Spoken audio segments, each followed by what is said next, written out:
समाधान आपली चर्चा पिकांची व चर्चा हिताची या चॅनलमध्ये सर स्वागत करत आहे. तरी आपण आजचा पॉईंट जे की शेतकरी बंधूंसाठी सगळ्यात महत्त्वाचा राहणार आहे.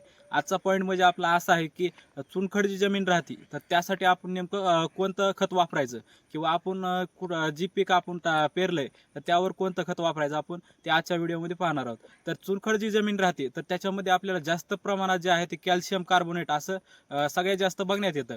तर मेन म्हणजे जी आहे ते ह्या चुनखड जमिनीमध्ये काय होतं जर आपण कुठलंही पीक पेरलं, पीक पेरल्याच्या नंतर काय होतं, जर हरितद्रव्याचं प्रमाण जे आहे ते कमी होतंय. तर मेजर आपण ह्याला काय करायचं, ह्याला उपाय म्हणजे अशा जमिनीमध्ये जास्त आपण फेरस सल्फेट जे वापर करायचा आहे. फेरस समजा आपण स्प्रेद्वारे करू शकतो किंवा आपण खताद्वारे आपली याची जी आहे ती फवारणी करू शकतो.